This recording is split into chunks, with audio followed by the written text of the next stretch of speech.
जो आमचा ममताचा पहिला नातू आहे तो HIV मुक्त झालेला आहे. पैसे नव्हते तर मला आठवतंय की मी माझं स्वतःचं मंगळसूत्र विकून तो 1 महिना 2 महिने असे पुढे ढकलले होते आणि एवढ्या मुलांची आई होण्याचं भाग्य परमेश्वराने मला दिलेलं आहे. ममतामधलीच मुलं मोठी होऊन संस्था सांभाळतात. माझ्याकडे ममता परिवारामध्ये जी काही माझी मुलं आहेत ती मी रुग्ण म्हणून कधी मानतच नाही. जन्म दिलेल्या मुलींना आणि माझ्या ममता परिवारातल्या मुलांना कधीही मी वेगळं समजलेलं नाहीये. याच्या पाठीमागची एकच भावना अशी आहे की मुलांना असं कुठेही वाटलं नाही पाहिजे की आपण अनाथ आहोत. अगदी स्वतः कधी कधी आईने जन्म देऊन रस्त्यावर सोडलेले असतात. आपल्याला सरकारचं कुठलंही अनुदान नाही. हाच एक त्याच्यावर उपाय आहे आणि तुम्ही नक्कीच चांगलं आयुष्य जगू शकता. काही हात मदतीसाठी पुढे आले, काही जीव प्रेमासाठी एकत्र आले. एक घरकुल उभं राहिलं. अनाथांसाठी, असहाय्यांसाठी. स्वतःसाठी तर सगळेच जगतात, पण इतरांसाठी जगण्यासाठी एक भाग्य लागतं. अशाच एका दाम्पत्याने प्रेमाने आणि अपार कष्टाने एक विश्व उभा केले. ममता फाउंडेशनच्या संस्थापिका शिल्पा बुडुक. त्यांचा हा प्रवास आपण त्यांच्याच तोंडून ऐकूयात. नमस्कार. नमस्कार. माझं नाव सौ शिल्पा अमर बुडुक. गेली 25 वर्ष झालं सोशल फील्डमध्ये मी कार्यरत आहे. बी पॉझिटिव्ह विथ पॉझिटिव्ह हे वाक्य ऐकायला आपल्याला खूप छान वाटतं, परंतु ज्या वेळेला खऱ्या अर्थाने सकारात्मक दृष्टिकोनातून या मुलांकडे बघण्याची ज्या वेळेला वेळ येते त्यावेळेला लोक 10 पावलं मागे सरकतात. आणि हाच अनुभव आम्हाला गेल्या काही वर्षामध्ये आला आणि तेव्हा आम्ही ठरवलं की बाबा ज्या मुलांना खरी आधाराची, आश्रयाची आणि प्रेमाची गरज आहे अशा मुलांसाठी आपण एक घर का नाही उभं करायचं. आणि 2008 साली आम्ही ममता फाउंडेशन या नावाने HIV पॉझिटिव्ह मुलांसाठी संस्था सुरू केली. काही वर्षापूर्वी यांच्याकडे बघण्याचा दृष्टिकोन म्हणजे HIV पॉझिटिव्ह म्हणलं की एक लोकांच्या मनामध्ये एक प्रकारची भीती आणि गैरसमज एवढा होता की यांच्यासाठी कुणी काम करायला पण तयार होत नव्हतं. आणि खूप अगदी हाताच्या बोटावर मोजण्या इतक्या संस्था या मुलांसाठी काम करायच्या आणि वरचेवर दुर्दैवाने संख्या वाढत होती मुलांची. त्यामुळे कुठेतरी या मुलांना प्रेमाची गरज होती आणि 2008 साली म्हणून आम्ही ममता फाउंडेशन या नावाने संस्था सुरू केली. ममता म्हणजे आईचं प्रेम. जी मुलं आईच्या प्रेमाला पारखी झालेली आहे, ज्यांना आईचं प्रेम देण्याची गरज आहे, त्यांचे आई वडील होण्याचं भाग्य आम्हाला मिळालं आणि आमच्या प्रवासाला तिथून सुरुवात झाली. तर सुरुवातीलाच तुम्हाला हा प्रश्न विचारते की तुम्ही समाजाला काय एका शब्दात काय सांगाल, काय उपदेश द्याल समाजाला? कसं आहे की आत्ता जर काळ आपण बघितला तर लोकांमध्ये खूप जनजागृती झालेली आहे. समाजामध्ये बऱ्यापैकी जनजागृती HIV एड्सवर झालेली आहे. पण ज्या वेळेला आम्ही हे काम सुरू केलं तर त्यावेळेला लोकांमध्ये एक भीतीचं वातावरण होतं. अगदी त्यांच्या सावलीला सुद्धा कुणी उभं राहायचं नाही, अगदी अशी कंडिशन त्या काळामध्ये होती. आणि त्याच्यामुळे असं झालं की या मुलांचा कोणी स्वीकार करत नव्हतं. मग तिथून त्यांना शाळेमध्ये अगदी ॲडमिशन घेण्यापासून ते मुलांच्या नोकरीपर्यंत म्हणजे बाहेर समाजामध्ये असं आहे की जर समजा एखाद्या ठिकाणी कुठल्या ऑफिसच्या ठिकाणी म्हणा किंवा कुठेही एखादा आपला स्टाफ किंवा काम करणारा स्टाफ जर अचानक आजारी पडून तो HIV बाधित झाला की लगेच त्याच्याकडे बघण्याचा दृष्टिकोन हा समाजाचा लगेच बदलला जायचा आणि त्याला वाळीत टाकलं जायचं, असं त्यांच्या बाबतीत व्हायचं. म्हणून मला समाजाला एकच सांगू इच्छिते मी की या लोकांना तुमच्या प्रेमाची गरज आहे आणि कुठेही यांच्यामध्ये मिक्स झाल्यामुळे आपल्याला HIV होतोय किंवा त्याची लागण आपल्याला या आजाराची होते की ही कल्पना चुकीची आहे. त्याच्यामुळे यांना तुमच्यामध्ये मिक्स करून घ्या. नोकरीच्या ठिकाणी त्यांना तुम्ही जागा द्या किंवा नोकरी लावून द्या त्यांना, म्हणजे तुमच्याकडे त्यांना ॲक्सेप्ट करा. म्हणजे थोडक्यात काय की त्यांचा स्वीकार तुम्ही करा. हेच मला समाजाला म्हणजे सांगावं वाटतं. तर असं समाजात म्हणलं जातं की फक्त सेक्स वर्कर्सच्या मुलांनाच हा रोग होतो, तर हे कितपत खरं आहे? नाही, मला तर असं वाटतं की असं काही नसतं की जे काही बाधित मुलं मुली आहेत ते फक्त सेक्स वर्कर्सचीच असतात. परंतु असं आहे की काही प्रमाणामध्ये असतात. परंतु आत्ता ममता परिवारामध्ये जी मुलं आहेत ती एक सगळ्या फॅमिलींमधून आलेली आहेत. म्हणजे त्यांच्या नातेवाईकांनी इथे आणून सोडलेलं आहे. त्याच्यानंतर काही म्हणजे बालकल्याण समितीकडून मुलं आपल्याकडे येतात. म्हणजे असं काही नसतं की सेक्स वर्कर्सचीच मुलं, आणि आली तरी त्यांच्यासाठी काम करणं खूप गरजेचं आहे. त्याच्यामुळे असं काही नाही की सेक्स वर्कर्सची मुलं आहेत किंवा कुठलाही स्टिग्मा किंवा एक आयडेंटिटी असं हे नसते की बाबा ही मुलं यांचीच आहेत, ती मुलं त्यांचीच आहेत, असं काही नाही. त्यांच्यासाठी सुद्धा काम करणं गरजेचंच आहे.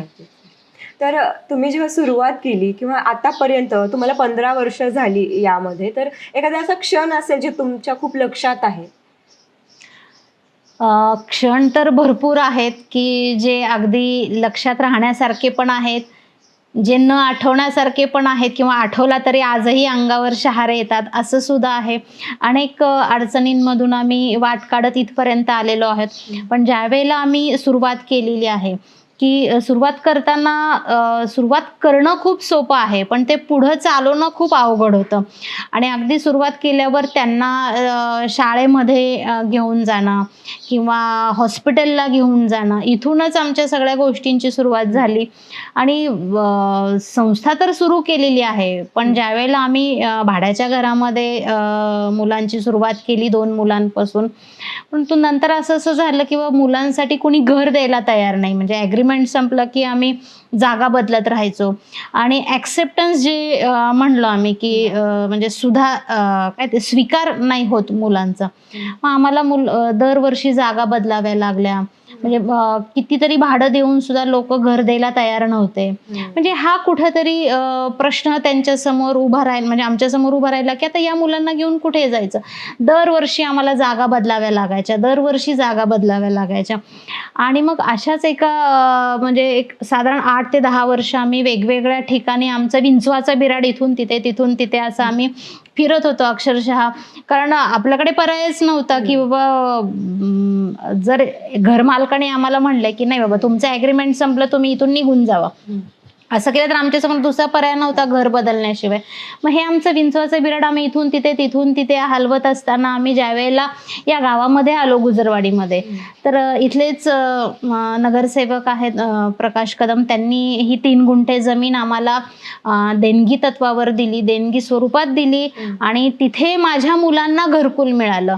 आणि आत्तापर्यंत सगळ्यात चांगला क्षण किंवा एक आनंदाचा क्षण त्यावेळेला माझ्या आयुष्यात झाला की बाबा चला माझ्या मुलांना त्यांच्या हक्काचं घर मिळते आणि इथून पुढे माझ्या मुलांना कोणी हाकलून देणार नाही, त्यांच्या हक्काचं छप्पर त्यांना मिळालं. आणि मग ममता परिवार त्यांना मिळाला.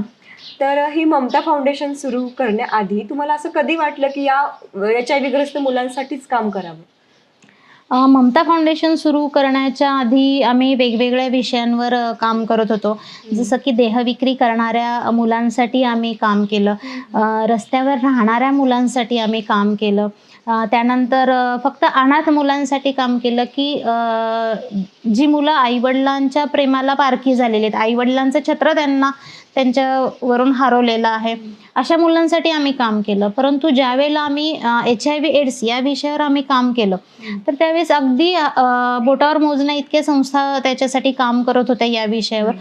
म्हणून आम्हाला ती एक सामाजिक गरज वाटली आणि म्हणून आम्ही याच विषयावर काम करण्याचा निर्णय घेतला. तर सुरुवातीला किंवा आताही समाजाकडून काय प्रतिक्रिया येते? समाजाकडून प्रतिक्रिया म्हणजे ज्यावेळेला आम्ही संस्थेची सुरुवात केली होती त्यावेळेला आम्हाला खूप वेगवेगळे अनुभव आले. कारण समाजामध्ये 2 प्रकारची लोकं असतात, त्याच्यामुळे आपण कुणाला जबरदस्ती करू शकत नाही की तुमच्यामध्ये तुम्ही ॲक्सेप्टन्स ठेवा, या मुलांना स्वीकारा. त्याच्यामुळे अनेक वेगवेगळ्या प्रकारची आम्हाला लोकं भेटत गेली. पण ज्यावेळेला तुमचा प्रयत्न प्रामाणिक असतो तर त्यावेळेला परमेश्वररूपी लोकं तुमच्या समोर येतातच. आणि असेच आम्हाला चांगले चांगले अनुभव आले. देणगी तत्वावर आमची संस्था सुरू होती आणि अनुभव म्हणण्यापेक्षा असे की सगळ्या प्रकारची लोकं आम्हाला भेटत गेली आणि तो प्रवास आमचा सुरू झाला. तर तुम्ही रुग्णांच्या मानसिक आरोग्यासाठी कशी काळजी घेता? रुग्णांचं मानसिक आरोग्य म्हणजे कसं आहे की सर्वप्रथम माझ्याकडे ममता परिवारामध्ये जी काही माझी मुलं आहेत ती मी रुग्ण म्हणून कधी मानतच नाही. त्याच्यामुळे ॲटोमॅटिकली ज्यावेळेला ते फॅमिलीमध्ये येतात, मी स्वतःच एक प्रोफेशनल काउन्सिलर आहे. मग मुलांचं मानसिकरित्या म्हणजे एक आई म्हणून मुलांबरोबर वेळोवेळी कम्युनिकेशन होत असतं त्यांचं. तर तेही मी वेळोवेळी त्यांच्याशी आम्ही दोघंही चर्चा करत असतो, बोलत असतो. आमचं एक फॅमिली वातावरण असतं. आणि त्याच्यानंतर आपण हॉस्पिटलमध्ये पण मुलांना घेऊन जातो. तिथे त्यांना वेळोवेळी गोळ्या, औषधं वगैरे सगळं सुरू आहे. त्याच्यामुळे ॲटोमॅटिकली मानसिक वातावरण जे आहे, की ममता परिवारामध्ये एक फॅमिलीचं वातावरण असल्यामुळे काय होतं, की ॲटोमॅटिकली मुलांना थोडंसं एक कौटुंबिक वातावरण मिळतं आणि मानसिकता त्याच्यामुळे साहजिकच आहे, की त्यांची व्यवस्थित राहते. फक्त HIV ग्रस्तच नाही तर बाकीही अनाथ मुलं तुमच्याकडे आहेत. तुमच्या स्वतःच्या 2 मुली पण इथे राहतात. तर त्याबद्दल काय म्हणाल तुम्ही? कसं असतं, की समाजाला सांगणं खूप सोपं असतं, की HIV-मुळं काही होत नाही किंवा तुम्ही यांना जवळ करा. हे समाजाला सांगणं खूप सोपं असतं. पण ज्यावेळेला तुम्ही स्वतः त्या गोष्टी मध्ये इन्व्हॉल्व होऊन काम करता, तर ते खूप महत्त्वाचं असतं. तर माझ्या मुली लहानपणापासून ममता परिवारामध्येच राहतात. या मुलांमध्येच सगळ्या गोष्टी म्हणजे जेवण वगैरे सगळं करतात. आणि हेच एक आहे, की यांच्यामध्ये राहिल्याने खाल्ल्याने काही होत नाही आणि तो एक वेगळा आनंद असतो. आणि मी कधीही माझ्या म्हणजे जन्म दिलेल्या मुलींना आणि माझ्या ममता परिवारातल्या मुलांना कधीही मी वेगळं समजलेलं नाहीये. खूप छान. तुम्हाला तुमचं नाव द्यावं लागतं ह्या मुलांना, तुमचं आडनाव. तर ती भावना कशी असते? काय होतं, की आपल्याकडं जी मुलं येतात, तर काही मुलं जी असतात ती फाउंड चाइल्ड असतात. म्हणजे अगदी स्वतः कधी-कधी आईने जन्म देऊन रस्त्यावर सोडलेली असतात. काही डस्टबिनमध्ये सापडलेली. म्हणजे असं जो त्यांना म्हणजे त्यांच्यावर जी वेळ येते, मग त्यावेळेला असं होतं, की पुढे शाळेमध्ये जर ॲडमिशन घ्यायला गेलं, तर त्यांना एक वडिलांचं नाव लागतं मध्ये. आणि बऱ्याच वेळा काय होतं, की जी फाउंड चाइल्ड आहेत, फाउंड चाइल्डला एक सिंगल नेमच असतं. मग सिंगल नेम असल्यामुळे काय होतं, की पोलिसांच्या थ्रू बऱ्याच वेळा त्यांच्या पालकांचा शोध घेण्याचा प्रयत्न होतो. आणि कालांतरानंतर जर पालकांचा शोध नाही लागला तर ते सिंगल नेमवरच राहतात ना. परंतु शाळेमध्ये ॲडमिशन घेताना मग ॲज अ आई-वडील म्हणून आम्ही आमचं नाव देतो. अशा 3 ते 4 मुलांना आम्ही मध्ये आमचं नाव देऊन शाळेमध्ये त्यांचं आधार कार्ड, पॅन कार्ड हे आमच्याच नावाने आहे. तर शाळेमध्ये घेताना किंवा कॉलेजमध्ये काय काय समस्या येतात त्यांना? एक्सेप्टन्स मिळतो का तसा? ॲक्सेप्टन्स म्हणजे पूर्वी नाही, म्हणजे ज्यावेळेला आम्ही हे काम सुरू केलं ना, तर त्यावेळेला म्हणजे खूप शाळांनी आम्हाला नाकारलं. म्हणजे ॲडमिशन दिलंच नाही. मग आम्हाला खूप वेगवेगळे अवेअरनेस प्रोग्राम करावे लागले. टीचरांच्या इथे स्कूलमधले जे टीचर आहेत त्यांच्या इथे आम्हाला व्हिजिट कराव्या लागल्या, की बघा तुम्ही इथलं वातावरण बघा, ही मुलं बघा. म्हणजे त्यांचं एक थोडक्यात त्यांचं पण समुपदेशन आम्हाला करावं लागलं. आणि ज्यावेळेला ती लोकं तयार झाली त्यावेळेला आम्हाला मग शाळेमध्ये ॲडमिशन मिळालं, असं होतं. तर तुम्ही इतकं मोठं कार्य करताय, तर किती मुलं आहेत आणि तुम्ही काय उपक्रम राबवताय यांच्यासाठी? आत्ता ममता परिवारामध्ये 30 मुलं-मुली आहेत. 4 वर्षापासून ते 22 वर्षापर्यंतची. सुरुवात आम्ही 2 मुलांपासून केली होती. त्याच्यानंतर 50 मुलं झाली. 50मध्ये असं आहे, की काही मुलांचं रिहॅबिलिटेशन झालं. म्हणजे जसं की 3 मुलींचं लग्न झालं, 2 मुलांचं लग्न झालं. म्हणजे मला जावई पण आहेत, मला 2 सुना पण आहेत आणि एक नातू पण झालेला आहे आता. आणि सांगायला मला खूप इथे आनंद वाटतो, की जो आमचा ममताचा पहिला नातू आहे, तो HIV मुक्त झालेला आहे आणि तो आता 1.5 वर्षाचा झालेला आहे. छान वाटतं ह्या गोष्टी. आणि आम्ही मुलांसाठी अनेक वेगवेगळे उपक्रम इथे राबवतो. त्याच्यामध्ये असं आहे, की प्रत्येक मुलाचा वाढदिवस त्या दिवशी म्हणजे ज्या दिवशी त्यांचा वाढदिवस असतो त्या दिवशी केक आणून त्यांना औक्षण करून तो केक डिस्ट्रीब्यूट करून एक छान छोटासा कौटुंबिक कार्यक्रम आम्ही करतो. असा प्रत्येक मुलाचा वाढदिवस आम्ही इथे साजरा करतो. त्यानंतर मुलांच्या वेगवेगळ्या सहली आम्ही काढलेल्या आहेत.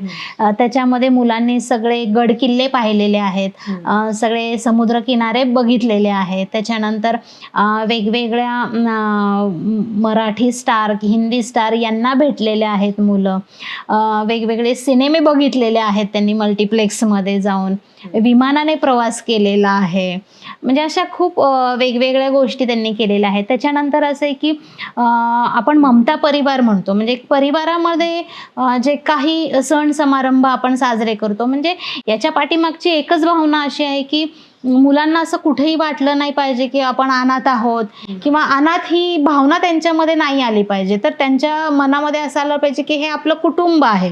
मग कुटुंबामध्ये काय काय गोष्टी केल्या जातात, नातेसंबंध जपले जातात, त्याच्यानंतर प्रत्येक सण समारंभ साजरे केले जातात. अगदी आम्ही होळीला पुरणाचा स्वयंपाक, गुढी उभा करतो. दिवाळीमध्ये मुलं पहाटे 4 वाजता उठतात, अभ्यंग स्नान, तेल उठणं लावून. त्याच्यानंतर दसरा, म्हणजे नाही का, ह्या सगळ्या गोष्टी म्हणजे आपल्यामध्ये जे काही सण आहेत वर्षभराचे, ते सगळे सण समारंभ आम्ही साजरे करतो. रक्षाबंधनला मुलं मुली एकमेकांना, म्हणजे मुली मुलांना राखी बांधतात. मग मुलं छोटंसं गिफ्ट त्यांना देतात, की ह्या ज्या छोट्या छोट्या गोष्टीतून त्यांना जो आनंद मिळतो, हे सगळे उपक्रम आम्ही इथे राबवतो. त्याच्यानंतर वेगवेगळे रिसोर्स पर्सन आहेत, जसं की पोलीस खात्यांमधली काही लोक आहेत, वेगवेगळे डॉक्टर आहेत. ते इथे येऊन म्हणजे मुलींचं काउन्सिलिंग म्हणा, किंवा मेडिकली ज्या काही गोष्टी गरजेच्या आहेत त्या त्यांच्याशी बोलतात. पोलिसांच्या थ्रू बाहेरच्या जगामध्ये काय चाललेलं आहे, काय आपण कशा पद्धतीने अवेअर राहिलं पाहिजे, असे बरेच रिसोर्स पर्सन आम्ही इथे आणतो. आणि म्हणजे येतात रिसोर्स पर्सन इथे येऊन मुलांबरोबर एक चांगल्या पद्धतीने संवाद साधतात. त्यानंतर वेगवेगळे योगा शिबिर आहेत, सत्संग आहेत, म्हणजे मेडिटेशनचे प्रकार, जे त्यांचं शारीरिक आणि मानसिक दृष्टिकोनातून ते डेव्हलप होण्यासाठी आपण वेगवेगळ्या गोष्टी इथे अरेंज करतो. तर प्रत्येक एनजीओचा एक क्रायटेरिया असतो, तर इथला काय असा क्रायटेरिया आहे का कोणाला अडॉप्ट करताना? ॲडॉप्ट करताना असं आहे की ॲडॉप्शन ही सिस्टीम आता कसं आहे की मगाशी आपण म्हणलं पाहिजे की म्हणलं होतं की समाजाने या मुलांना ॲक्सेप्ट केलं पाहिजे. परंतु असं आहे की महाराज जन्मावेत पण शेजारच्या घरी, ह्या ज्या उक्तीप्रमाणे असं आहे की HIV बाधित मुलांना आपल्या घरामध्ये कायमस्वरूपी दत्तक म्हणून कोण घेणार आहे. तर त्याच्यामुळे असं आहे की दत्तक योजना जी आहे, आणि त्याच्यासाठी एक वेगळा क्रायटेरिया असतो. त्याच्यामुळे ॲडॉप्शन सिस्टीम आपल्याकडे नाही आहे. परंतु एका मुलाचा खर्च जो काही आहे, तर तो आम्ही लोकांना सांगतो किंवा देणगीदारांना सांगतो की तुम्ही एका मुलाचा खर्च घ्या. काही वर्षापूर्वी आम्ही एक कल्पना राबवली होती, एक उपक्रम केला होता की एक बाधितांची दिवाळी किंवा बाबा अनाथांची दिवाळी असा एक उपक्रम आम्ही राबवला होता. आणि त्यावेळेला आम्ही सोसायटीला असं अपील केलं होतं की जे काही समाजामध्ये लोक आहेत की ज्यांना असं वाटतं की या मुलांना घेऊन तुम्ही घरी दिवाळी हा सण तर प्रत्येक जण म्हणजे अगदी गरीबातला गरीब सुद्धा साजरा करतो, तर या मुलांना घेऊन तुम्ही दिवाळी साजरी करा, किंवा भाऊबीजेचा एखादा दिवस तुम्ही या मुलांना घेऊन तुमच्या कुटुंबामध्ये त्यांना समावेश करा तुमच्या कुटुंबामध्ये, आणि तो सण साजरा करा. मग असं ज्यावेळेला आम्ही उपक्रम घेतला त्यावेळेला आम्हाला सोसायटीकडून खूप चांगल्या रीतीने रिस्पॉन्स मिळाला होता. म्हणजे माझ्या मुलांना लोकांनी घरी नेलं होतं, आणि एक ज्यांच्याकडे मुलगा आहे त्यांनी मुलीला नेलं होतं, ज्यांच्याकडे मुलगी आहे त्यांनी मुलाला नेलं होतं. आणि एक भाऊबीज, मग नवीन कपडे, फराळ, हे सगळ्या गोष्टी एक त्यांना छान वाटलं, आणि त्यांना घेऊन त्यांनी तो सण वगैरे असा साजरा केला होता. तर तुम्ही आता डोनेशनचं बोलला, जेव्हा तुम्ही हे सुरुवात केली होती तेव्हा काय तुम्हाला डोनेशनची किंवा फायनान्शियल प्रॉब्लेम्स काय आल्या तुम्हाला, किंवा आता काय येत आहेत? आता कसं आहे की कुठलंही काम जेव्हा आपण सुरू करतो त्यावेळेला अडचणी ह्या येतातच. परंतु सुरुवातीला आम्हाला ज्या वेळेस असं की अगदी घर भाड्यापासनं ते मुलांचं डे टू डे फूडिंग आहे, ह्या गोष्टींसाठी खूप अडचण आली. परंतु आम्ही प्रयत्न करत गेलो आणि चांगली चांगली लोक येत गेली आणि ते डोनेशन मिळत गेलं. पण सुरुवातीच्या काळामध्ये मला एक प्रसंग असा आठवतो की अगदी एक दिवस असं झालं की भाडं द्यायला म्हणजे पैसे नव्हते. तर मला आठवतंय की मी माझं स्वतःचं मंगळसूत्र विकून तो 1 महिना 2 महिने असे पुढे ढकलले होते. आणि ते थोडाच पिरियड होता, म्हणजे प्रत्येकाच्या आयुष्यात काही बॅड पॅचेस असतात. परंतु असाच थोडासा पिरियड तो होता. परंतु त्याच्यानंतर म्हणतात ना, की परमेश्वराला स्वतःला येता येत नाही म्हणून परमेश्वर रूपी लोकं पाठवतो देव. तर अशी भरपूर लोकं आम्हाला जॉइन झाली आणि आत्तापर्यंत आम्हाला कधीही असं मुलांना कमी पडलं असं कधी नाही आणि कुठलंही शासकीय अनुदान नाहीये. जे काही चाललेलं आहे ते समाजातले जे दानी लोक आहेत, ज्यांना असं वाटतं, की बाबा आपण काहीतरी कॉन्ट्रिब्युशन या मुलांसाठी दिलं पाहिजे, काहीतरी खारीचा वाटा आपण दिला पाहिजे. तर अशी भरपूर लोकं आपल्याकडे येतात, आपला स्वतःचा वाढदिवस साजरा करतात आणि फुल ना फुलाची पाकळी देऊन संस्थेच्या कार्याला हातभार लावतात आणि त्यात माझी मुलं आणि आम्ही समाधानी आहोत, की अनेक चांगली चांगली लोकं येऊन इथे मदत करतात. तर फक्त डोनेशनच नाही तर एक त्यांच्यासोबत वेळ घालणं पण हे खूप गरजेचं आहे असं. अगदी अगदी कसं आहे, की सगळ्याच गोष्टी पैशामधून वस्तुरूपामध्ये मोजता येत नाहीत. तर तुम्ही इथे येऊन मुलांबरोबर वेळ घालवणं, तुमच्यामध्ये असलेलं जे काही ज्ञान आहे ते मुलांना तुम्ही देणं, हे सुद्धा खूप म्हणजे चांगलं समाजकार्य आहे. हे प्रत्येकाला असं वाटत असतं, की बाबा आपण येऊन काय इथे मदत करणार किंवा काय देणार. तर मी नेहमी सांगत असते, की बाबा तुम्ही या इथे, मुलांचा थोडा वेळ अभ्यास घ्या, मुलांना 4 चांगल्या गोष्टी सांगा. समजा बाबा आजी-आजोबा कोणी आले, तर त्यांना येऊन इथे मुलांसोबत काही 4 चांगल्या गोष्टी सांग. तर हे सुद्धा एक चांगलं समाजकार्य होतं. असं काही नाही, की तुम्ही इथे येऊन प्रत्येक वेळेला पैसे आणि काही ना काहीतरी वस्तू स्वरूपात डोनेशन दिलं पाहिजे. तुमचा वेळही आमच्यासाठी खूप अमूल्य आहे.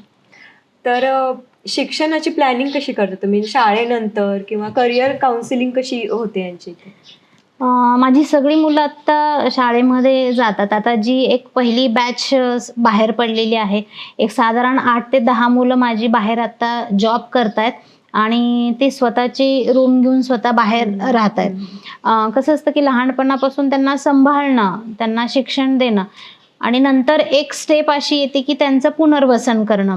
आणि मघाशी ज्याप्रमाणे मी म्हणलं, की समाजामध्ये ज्यावेळेला या मुलांचं पुनर्वसन करण्याची वेळ येते, त्यावेळेला आम्हाला फार अडचण येते. कारण त्यांचा स्वीकार होणं हे महत्त्वाचं असतं. पण बऱ्याच वेळा असं होतं, की मग त्यांची आयडेंटिटी हाईड करावी लागते. पण त्या गोष्टी आम्ही करत नाहीत. कारण समाज पण अवेअर झाला पाहिजे ना. तर बाहेर शाळेचं शिक्षण संपवून बाहेर नोकरी लावून देणं, त्यांना त्यांच्या पायावर उभं करणं, हे एक आपलं मेन उद्दिष्ट आहे. तर माझा एक मुलगा बाहेर चांगल्या कंपनीमध्ये एक फायनान्स अकाउंटंट म्हणून आत्ता काम करतो. एका मुलाने आत्ता त्याच्या कमाईमधून 4 व्हीलर घेतली. त्याच्यानंतर अजून एक मुलगा जो आहे तो जे आत्ता आपण बघतो, की असं आय लव्ह कात्रज किंवा आय लव्ह पुणे हे जे केलेलं असतं, तर तो स्वतः ते विनाईलचे बोर्ड तर तो स्वतः तयार करतो. म्हणजे अशी माझी 4 ते 5 मुलं सध्या अजून बाहेर जॉबला जात आहेत. 2 छोटी-छोटी मुलं आहेत माझी, ती इंग्लिश मीडियमला जात आहेत.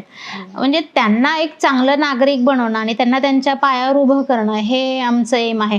माझी एक इथली मुलगी आहे, ती ममताची ॲज अ ऑफिस असिस्टंट म्हणून काम करते. म्हणजे आम्ही पहिल्यापासून हे ठरवलेलं, की बाबा हे तुमचं घर आहे. ही संस्था नाहीये, हे तुमचं घर आहे. तर हे घर तुम्हाला सांभाळायचंय पुढे जाऊन, की तुमच्या घराबद्दल तुम्हाला आत्मीयता असली पाहिजे आणि मग मोठे होऊन तुम्ही सांभाळा. हा जो ममताचा जो काही डोलारा आहे, हा तुम्ही सांभाळा. तर त्याच्यामुळे तशी मुलं आहेत, की शिक्षण घेऊन बाहेर जॉब करतायत. अजून शिक्षण सुरू आहे मुलांचं आणि ज्यांना जे जे आवडतं. आता माझी एक मुलगी आहे, ती खूप सुंदर ड्रॉइंग करते. मग आमची अशी इच्छा आहे, की पुढे जाऊन तिला एक आर्ट कॉलेजमध्येच तिचं ॲडमिशन करायचं. कसं असतं, की दुर्दैवाने यांच्यासाठी काही फील्ड जे आहेत ते म्हणजे आता कोण डॉक्टर होण्याची इच्छा असेल, पण होऊ शकत नाही. म्हणजे काही फील्ड अशी आहेत, की जे दुर्दैवाने त्यांना ते होऊ शकत नाही. परंतु अशा अनेक इतर क्षेत्र आहेत, की ज्याच्यामध्ये ते नक्कीच नाव मोठं करू शकतात आणि तीच एक आई-बापाची इच्छा असते. तर अर्थातच तर या लहान मुलांचा एक दिनक्रम काय असतो? सकाळी मुलं एक साधारण 5:30 ते 6 वाजता उठतात. त्याच्यानंतर त्यांचं योगा, सूर्यनमस्कार, म्हणजे थोडेसे शारीरिक खेळ किंवा शारीरिक व्यायाम म्हणू शकतो आपण, तसं सकाळी करतात. त्याच्यानंतर त्यांचं सकाळचा ब्रेकफास्ट असतो, त्याच्यामध्ये दूध, बोर्नव्हिटा, बिस्किट्स हे असतात. त्याच्यानंतर पुन्हा ड्रायफ्रूट, सिजनेबल फळं, हे एक 10 वाजता पुन्हा त्यांचा नाश्ता असतो. आणि त्याच्यानंतर मग काही मुलं जेवण वगैरे करून शाळेत जातात, काही डबा घेऊन शाळेमध्ये जातात. संध्याकाळी पुन्हा आल्यानंतर फ्रेश वगैरे होऊन थोडंसं खेळणं म्हणा, मग नंतर टी व्ही वगैरे बघतात. संध्याकाळी एक दिवाबत्तीच्या वेळेला प्रार्थना असते, थोडंसं मेडिटेशन असतं, ते सुद्धा थोडेसे धार्मिक संस्कार हवेतच ना. मग हे असं दिनक्रम. मग संध्याकाळी गोळ्या वगैरे घेऊन, म्हणजे गोळ्या 2 टाईम असतात मुलांना, सकाळी आणि रात्री असं असतं. मग संध्याकाळी गोळ्या वगैरे घेऊन जेवण झालं की गोळ्या असतात, आणि त्यानंतर थोड्या वेळ टी व्ही बघून जी लहान मुलं आहेत ती लवकर झोपतात. बाकीचे आपलं त्यांचं चालू असतं, काही ना कुणी अभ्यास करतं, कुणी असा दिनक्रम जो एक साधारण कुटुंबामध्ये आहे. आपण कुठल्याही प्रकारची जबरदस्ती किंवा कुठलेही असे कडक जे नियम आहेत ते आपण कुठलेही घातलेले नाहीत. मुलांना थोडासा घरगुती वातावरणामध्ये मुलं दिवसभर त्यांचं सुरू असतं, कुणी अभ्यास वगैरे असं सगळं चालू असतं. तर ममता फाउंडेशनच्या संस्थापिका म्हणून, एक स्त्री म्हणून तुम्हाला काय अडचणी आल्या, किंवा एक स्त्री म्हणून कसं तुम्ही हे मॅनेज करता? अडचणी म्हणायला गेलं तर सुरुवातीच्या काळात अडचणी आल्या, पण आत्ताचं जर म्हणजे आत्ताचे जर दिवस आपण बघायला गेलो तर म्हणजे एक छान वाटतं की आपण एवढ्या मुलांचं एक मातृत्व जपलेलं आहे, आणि एवढ्या मुलांची आई होण्याचं भाग्य परमेश्वराने मला दिलेलं आहे. हे एक छान वाटतं. आणि मुलांचं पुनर्वसन चांगल्या पद्धतीने आम्हाला एवढ्या वर्षामध्ये करता आलं, चांगले संस्कार एक आई म्हणून देता आलं, हे मला खूप छान वाटतं. आणि लोकांचाही बघण्याचा दृष्टिकोन, एक स्त्री आहे आणि या पद्धतीचं काम करते, म्हणजे आतापर्यंत असा वाईट अनुभव कधी आला नाही. सुरुवातीला थोडासा त्रास झाला, पण नंतर शेवटी चांगलं वाटलं म्हणजे, आणि आता अभिमान वाटतो मला. तर सोसायटीमध्ये काही लोक एक्सेप्ट करतात, काही लोकांना अजून समज यायची तशी. तर सोसायटीमधूनच आता तुम्हाला कर्मचारी वर्ग लागत असेल तर ते येतात का, कुठून येतात मग? कर्मचारी वर्ग म्हणजे येतात ना, आता माझ्याकडे अनेक लेडीज पण होत्या, बाहेरून येतात. आता आम्हाला फारसा कर्मचारी वर्ग सध्या तरी लागत नाहीये, कारण ममता मधलीच मुलं मोठी होऊन संस्था सांभाळतात, हे खूप मोठं आहे. त्याच्यामुळे सुरुवातीला माझ्याकडे जी एक म्हणजे मुलगी आली होती, निकिता, आणि तिची आई, ह्या दोघी आल्या होत्या. आणि संस्थेच्या म्हणजे अगदी सुरुवातीच्या पहिल्या दिवसापासून ते आज तागायत त्या दोघीही इथं आहेत. आणि निकिताच माझं सगळं ऑफिस वगैरे आत्ता सांभाळते. त्यानंतर माझा एक मोठा मुलगा आहे, तो ममताची गाडी वगैरे चालवतो, कधी हॉस्पिटलला वगैरे जायचं असेल तर. आणि त्याच्यानंतर निकिताची जी मम्मी आहे, म्हणजे निकिताला जिने जन्म दिला ती मम्मी, ती सगळ्यांचीच मम्मी आहे इथे, आणि मुलं तिला मम्मीच म्हणतात. म्हणजे अशी ती रेसिडेन्शियल ती इथे आहेच आहे. आणि आधी पण होत्या एक 4-5 लेडीज, पण त्यांचंही पुनर्वसन झालेलं आहे. त्यांच्या सासरकडचे जे काही गोष्टी आहेत त्या आम्ही त्यांना मिळवून दिल्या, आणि त्या तिथे त्या सेटल झालेल्या आहेत. त्याच्यामुळे आणि येतात ज्यांना इच्छा आहे या मुलांसोबत काम करण्याची किंवा संस्थेबरोबर जॉईन व्हायची, तर ते येऊन इथे काम करतात. मग ते व्हॉलेंटरी काम आहे किंवा इथे राहून करू शकतात. तर तुमच्या या कामासाठी तुम्हाला बरेच पुरस्कार मिळाले असतील, तर त्याची भावना काय आहे तुमची, काय अनुभव आहे या गोष्टींचा? कसं असतं की पुरस्कार म्हणजे लोकांची एक प्रकारची कौतुकाची थाप असते, आणि ती कौतुकाची थाप पडल्यानंतर जे कामाला अजून उत्स्फूर्तपणे, म्हणजे तो एक उत्स्फूर्तपणे मिळालेला प्रतिसाद असतो, आणि ते पुरस्कार मिळाल्यानंतर एक काम करण्याची एनर्जी आणखीनच वाढली जाते. एनर्जी वाढण्यापेक्षा जबाबदारी आणखीन वाढते. त्या लोकांना आपल्याकडून एक आणखीन काहीतरी चांगल्या पद्धतीचं काम हवं असतं. आतापर्यंत जवळपास 185 पुरस्कार मिळालेले आहेत ममता फाउंडेशनला. आणि त्यातलाच एक पुरस्कार मी असं सांगू इच्छिते की ज्या वेळेला आपल्या भारत देशाच्या माजी राष्ट्रपती माननीय प्रतिभाताई पाटील त्यांनी इथे वाढदिवस साजरा केला आणि ज्यावेळेला त्या इथे आल्या त्यांनी संस्थेला थोडी मदत केली आणि त्याच्यानंतर ज्यावेळेला जाताना त्यांनी त्यांच्या पर्समधून आमच्या दोघांना नवरा बायकोला 500 रुपयाची नोट दिली खाऊसाठी आणि डोक्यावर हात ठेवला. आणि आत्तापर्यंत जे 185 पुरस्कार मिळालेले आहेत, मला असं वाटतं की त्यातला सगळ्यात मोठा पुरस्कार हा आहे जो ताईंनी आमच्या डोक्यावर हात ठेवून आम्हाला आशीर्वाद दिले आणि पुढील कार्यासाठी शुभेच्छा दिले, की यातूनच एक प्रेरणा मिळते आणि आणखीन या मुलांसाठी काही ना काहीतरी करण्याची जिद्द निर्माण होते आणि एक स्फूर्ती निर्माण होते. तर 1 डिसेंबर हा जागतिक एड्स दिन म्हणून साजरा केला जातो, तर त्या दिवशी तुम्ही काय विशेष करता इथे? जागतिक एड्स दिन म्हणून आम्ही त्या दिवशी खरं सांगू का असं सचेज असं काही करत नाहीत. लोक येतात आपल्याकडे व्हिजिट करतात, कारण आजकाल असं झालेलं आहे, म्हणजे हे माझं कदाचित वैयक्तिक मत असेल की इतके वेगवेगळे डेज झालेले आहेत, तर त्यात जागतिक एड्स दिन म्हणून आपण एक वेगळं काय म्हणून सेलिब्रेट करणार ना, की रोजचाच दिवस हा त्यांच्यासाठी आनंदात गेला पाहिजे हाच आमचा प्रयत्न असतो. तर तुम्ही वैद्यकीय काळजी कशी घेता यांची?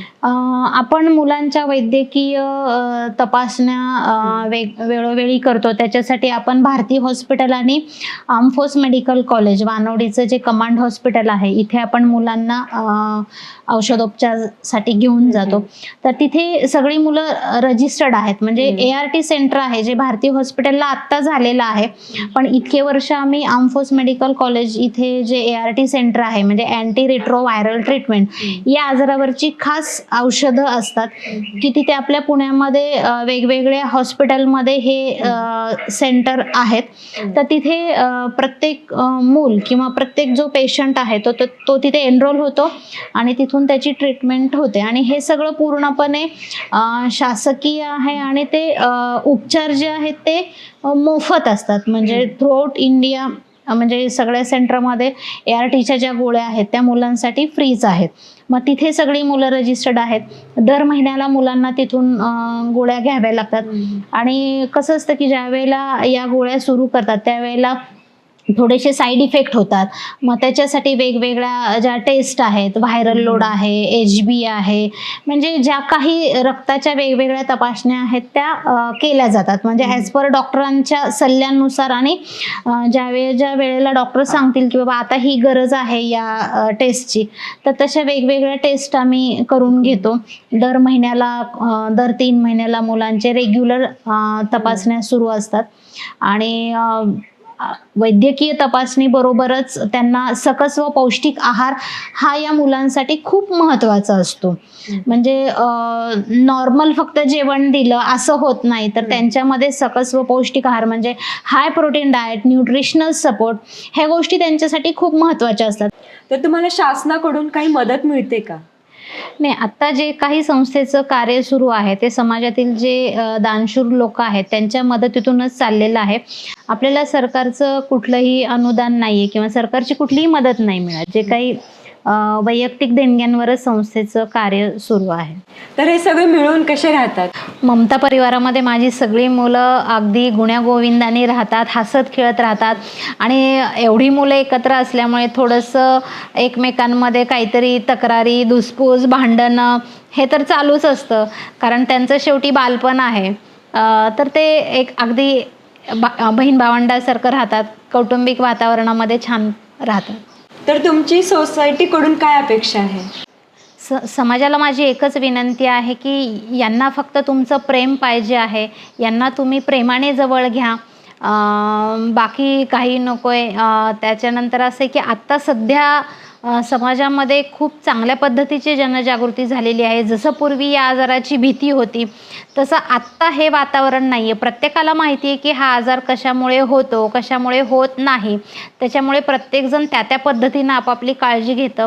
आणि त्याचप्रमाणे समाजामध्ये जे HIV सह जीवन जगत आहेत त्यांना मला हे खास करून सांगायचं आहे की त्यांनी आपल्याला हा आजार झाला आहे हे समजताच कुठल्याही डिप्रेशनमध्ये न जाता, किंवा बऱ्याच लोकांच्या मनामध्ये असं होतं की बाबा अरे आपल्याला हा आजार झाला आहे तर आता आपण लगेच आपल्याला आपलं काही खरं नाही आहे, मग कुणी सुसाईड अटेम्प्ट करायला जातं, कुणाला त्यांच्याच कुटुंबाकडून एक वेगळी वागणूक मिळते.